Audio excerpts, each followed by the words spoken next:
चिया ल चिया मिल्क टी ल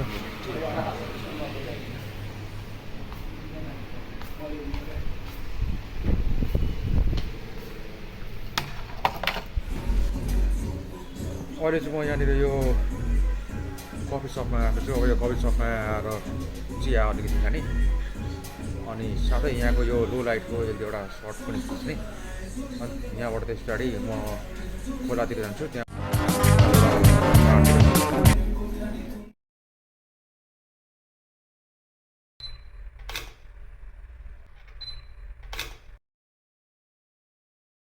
ल अब म करेक्ट ठाउँमा आइपुगेको छु है यहाँनिर। यहाँ चाहिँ म अब यहाँनिर सटर स्पिड प्रायोरिटीमा खिच्छु किनभने यहाँ मोसन छ नि त, यसरी हल्लिरहेको छ, सबै गाडीहरू कुदिरहेको छ।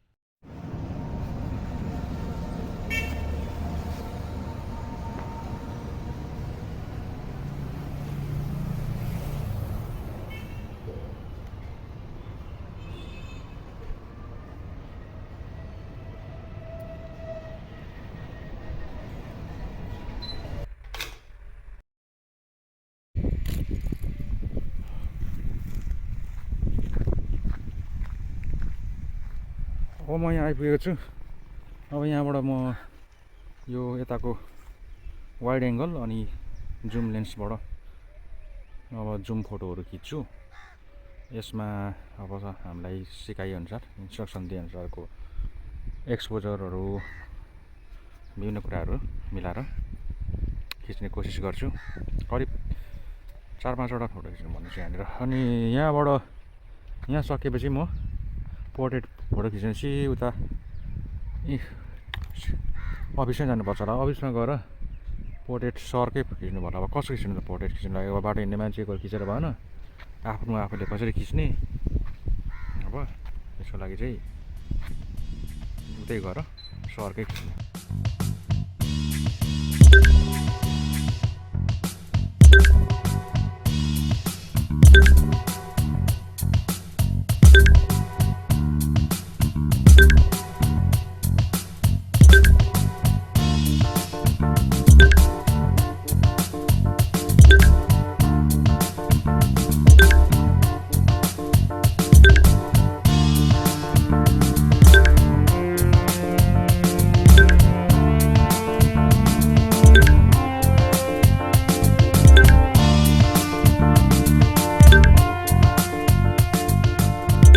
सक्यो हो मेरो सर्ट। मैले धेरै किसिमको सर्टहरू खिचेँ।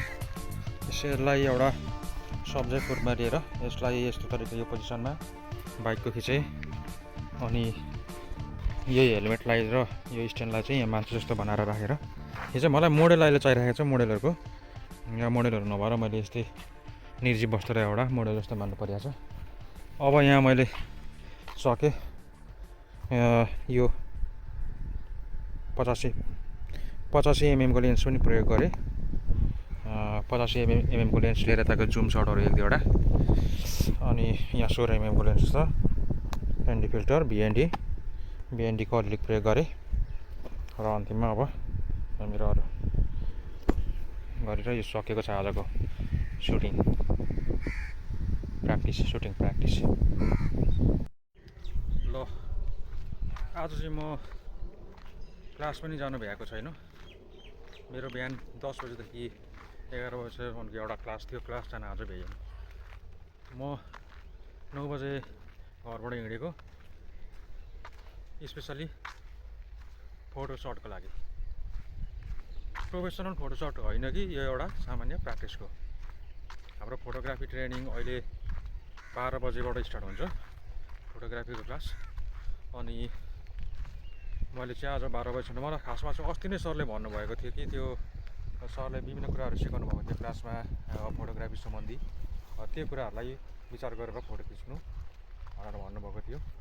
अनि त्यही कुराहरूलाई विचार गरेर फोटो खिच्नको लागि करिब 50-60 वटा खिच्नुपर्ने अवस्था त्यो भएकोले गर्दाखेरि म आज घरबाट 9 बजे बिहानै हिँडेँ। अनि अब विभिन्न ठाउँमा जानुपर्ने भयो कि फेरि लो लाइटको लागि अलिकति अब कोठाभित्र क्याफेतिर छिर्नु पऱ्यो। अनि त्यहाँबाट त्यसरी अब वाइड एङ्गलको लागि जस्तै पाहाडको यो पछाडिको ब्याकग्राउन्डको पाहाडहरू वाइड एङ्गल भयो। अनि अलिक अब मिडल भनौँ न, मिडल डिस्टेन्सको खिच्नुपर्छ। जस्तै यो घरहरू अब 50 mm को लेन्सले खिच्दा चाहिँ धेरै नजिक आउँछ, थोरै मात्र निस्किन्छ। अनि 16 mm कोले पनि खिचेँ, त्यो पनि प्र्याक्टिस गरेँ। म अब एकछिनमा खाजा खाएर जान्छु। अनि यो ठाउँमा आज मैले गरेको यो फोटोग्राफी सेकेन्ड हो मेरो। अस्ति पहिलो फर्स्ट टाइममा मैले अलिअलि खिचेको थिएँ 15-20वटा। अब यो सेकेन्ड टाइममा धेरै कुरा सिकेर गरियो, यसले पनि केही न केही मेरो सुधार हुन्छ भन्ने कुरा चाहिँ मलाई लागेको छ। र यो फोटोलाई हामी भरै क्लासमा लगेर एनालाइज गर्छौँ सरसँग बसेर। अनि गोजा फिल्ममा चाहिँ हाम्रो यो के अरे फोटोग्राफी ट्रेनिङ स्कुल यतापट्टिबाट आउने, उतापट्टिबाट हामी आउँछु। यहाँबाट बाइक त्यहाँ राखेको छु। अब यहाँबाट यतापट्टि हाम्रो गोजा फिल्म।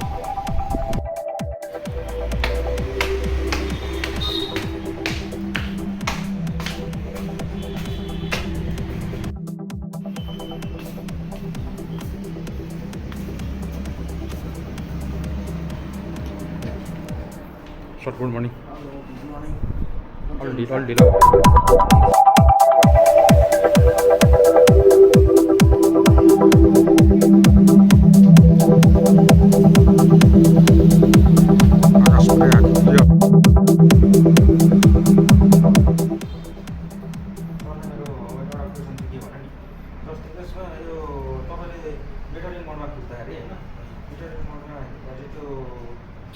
सब्जेक्टमा कति लाइट परेको छ त्यसको आधारमा क्यामेराले मेजर गर्छ, लाइटको मेजर गर्छ भनेको होइन।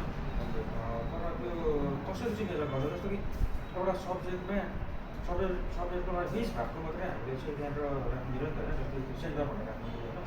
सेन्टरमा राखेर त्यो 20 भागको लाइटमा कति परेको छ त्यसको आधारमा मेजर त गर्छ। तर के मेजर गर्छ, जस्तै कि क्यामेराले थोरै लाइट छ भने अटोमा राख्नु, थोरै लाइट छ भने त्यसले धेरै उज्यालो बनाउँछ। त्यो अब अटोमेटिक रिजोल्युसन होइन, थोरै लाइट छ भने धेरै उज्यालो बनाउँछ। तर हामीले यसो न्यानो बनाउनु भने कस्तो हुन्छ, थोरै लाइट छ भने त्यसले क्यामेराले धेरै बनाउने भन्ने त्यो हो कि थोरै लाइट छ भने त्यो थोरै नै यस्तो हुन्छ। त मानिलिउँ हामीसँग एउटा फ्रेममा भनेको चाहिँ जस्तो जहाँ हाम्रो फ्रेममा त धेरै चिज छ, जस्तो काहीँ स्याडो छ भने काहीँ हाइलाइट छ हो, काहीँ स्याडो छ भने काहीँ कतै उज्यालो छ, कतै अँध्यारो छ, कतै उज्यालो छ, कतै जस्तो हामी यसरी उभिराख्दाखेरि यतापट्टि यो साइडमा मेरो उज्यालो छ भने यो साइडमा मेरो स्याडो छ।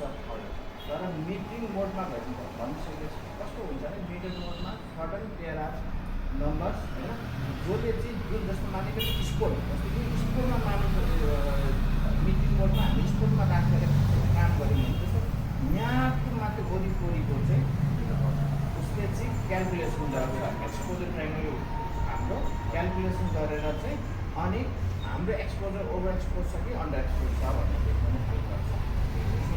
जस्तो मानिलिउँ तपाईँले स्पोर्टिङ सेन्टरमा गर्नु, सेन्टर अलिक ठुलो स्पोर्टभन्दा यहाँ चाहिँ अलिक धेरै ग्राफको चाहिँ मेजर गर्छ। र तपाईँलाई चाहिँ मिटिङ मोडमा जुन तल जसरी हामीले जेब्राहरू युज गर्छौँ, जसरी हाम्रा हिस्टोग्रामहरू युज गर्छौँ, जुन मिटिङ मोडको जुन मिटर हुन्छ त्यसमा चाहिँ हामी प्लस साइडमा छौँ या माइनस साइडमा छौँ चाहिँ हामीलाई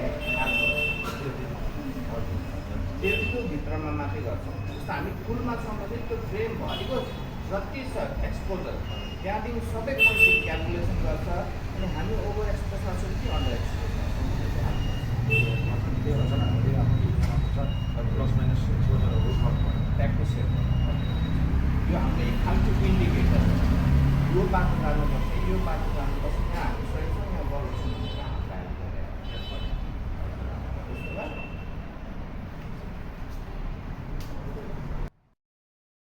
एउटा कुनै बनाउन सरले एकचोटि फेरि भने एनी कुनै क्वेसन भने अरू केही क्वेसन छ हामीले 4 दिनमा कभर गरेको चिजहरू? मेरो क्वेसन तपाईँलाई अब खासै छैन, किनभने मेरो 2टा क्वेसन मैले भनिहालेँ तपाईँलाई अहिलेलाई, किनभने हामीले यति इन्जर सिक्दा 2टा क्वेसन गरिहालेँ। अब फेरि पछि नि हाम्रो कोर्स अगाडि बढ्दै जाँदाखेरि आइहाल्छन् होइन।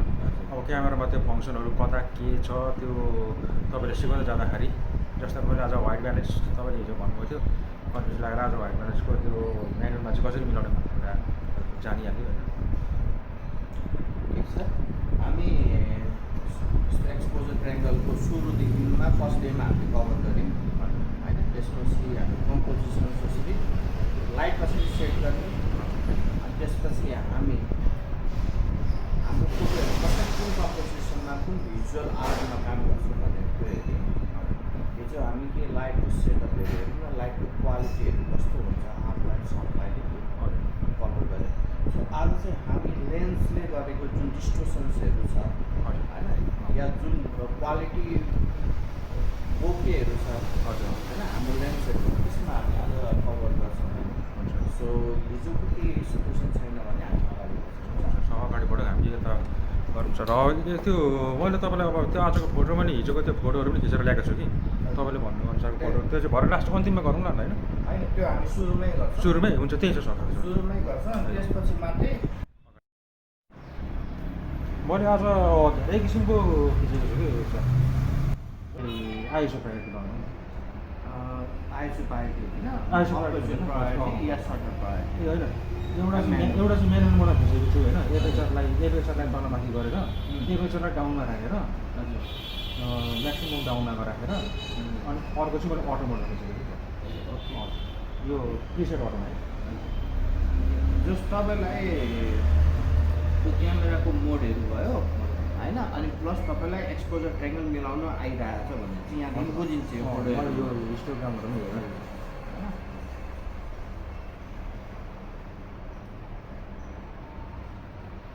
यो हाम्रो लेन्स के भयो, यसमा तपाईँले 4.5 राख्नु भएको छ होइन। तर यो लेन्स के भइसकेपछि हामीले यो लेन्स के खिचेको छ नि त, तपाईँले यसमा पनि एउटा सब्जेक्ट चाहिँ के चाहिँ देखाउनु खोजेको मेन भनेर चाहिँ तपाईँलाई थाहा हुनुपर्छ। मैले यसमा चाहिँ सबै देखाउनु खोजेको हो। हजुर, यहाँ सबै अब यो बिल्डिङ उताको बिल्डिङ देखाउनु खोजेको साँच्चै खासमा। किनभने अब यसमा यो यतापट्टिको यो सानो सानो बिल्डिङ, यो बिचमा एउटा ठुलो बिल्डिङ रहेछ कि, अब त्यसले गर्दा हामी अलिक अप्ठ्यारो बत्दैछौँ होइन। हजुर, अदा चाहिँ मैले यसलाई चाहिँ कसरी मिलाएँ भन्दाखेरि यो यतापट्टि यो साइडमा यो राखेँ, यो साइडमा यो राखेँ होइन। अनि उता बाहिर ड्राइभरमा त्यो सानो सानो गरेर यसरी हेर्दाखेरि त्यो दाहिने आएको सिधा यो हो, देब्रे आएको सिधा यो हो होइन। त्यस्तो तरिका यो फोटो तपाईँले खिच्दाखेरि यहाँ चाहिँ एउटा डोमिनेन्ट क्यारेक्टर हुनु पऱ्यो, या डोमिनेन्ट सब्जेक्ट हुनु पऱ्यो, जसले चाहिँ भ्युवर्सलाई चाहिँ हेर्दाखेरि सजिलो हुनु पऱ्यो। बुझ्नुभयो?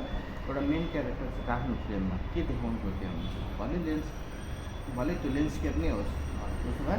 तर यसमा चाहिँ तपाईँले कम्पोजिसन्सको हाम्रो रुल्सहरू हेर्दाखेरि जस्तो यो बाटो छ हेर्नुभयो, यो बाटोले चाहिँ यस्तो मान्छेको आँखा यस्तो घुमाएर यहाँ लिएर जान्छ, यो बिल्डिङतिर लिएर जान्छ। द्याट मिन्स यो कुन कम्पोजिसन भयो, लिडिङ लाइन भयो, यो बाटो पनि यसो लिड गरेको छ। अनि अर्को कम्पोजिसन भनेको जस्तो एउटा कम्पोजिसन भइसक्यो, सो यो भागमा भन्दा यो भागमा चाहिँ हाम्रो यो घर आइसकेपछि यो चाहिँ रुल्स अफ थर्डमा पनि आयो। मैले रुल्स अफ थर्ड सिस्टम प्रयोग गरेँ। हजुर, तर बाटोको त्यो चाहिँ हेरेको त्यो कुनै अब यसमा रुल्स अफ थर्ड भन्दा पनि सायद यो बाटो चाहिँ अलिक मिलाएर तपाईँले अझै स्पेस दिएर खिच्नु भएको भने यसले सोरी ड्र्याग गर्थ्यो र तपाईँले अझै कम्पोजिसन स्ट्रङ कम्पोजिसन हुन्छ। सो एउटै फ्रेममा 2-3टा कम्पोजिसन बन्न सक्छ, पोसिबल छ। बुझ्नुभयो? यो एउटा बाटोले लिड गर्यो भने यो रुल्स अफ थर्डमा पनि आयो। सो यता हाम्रो पोजिटिभ स्पेस धेरै छ, यो नेगेटिभ स्पेस धेरै छ, त्यसरी हेर्दा पनि भयो। सो अर्को भनेको चाहिँ फोरग्राउन्ड र हाम्रो ब्याकग्राउन्ड पनि बराबर छ हो। सो त्यसरी पनि यो 3-4टा कम्पोजिसन रुल्स खेलेको छ। बुझ्नुभयो? सो तर तपाईँले के चाहिँ देखाउँदै हुनुहुन्छ भने त्यो ल्यान्डस्केप होस्, अरू सबै नै फोरग्राउन्ड र ब्याकग्राउन्ड दुइटै क्लिन होस्, क्लियर होस्, हामी साफ होस्। तर साफ भए पनि एउटा चिज चाहिँ हामी चाहिँ के देखाउनु खोज्दैछौँ त्यो चाहिँ थाहा हुनु पऱ्यो।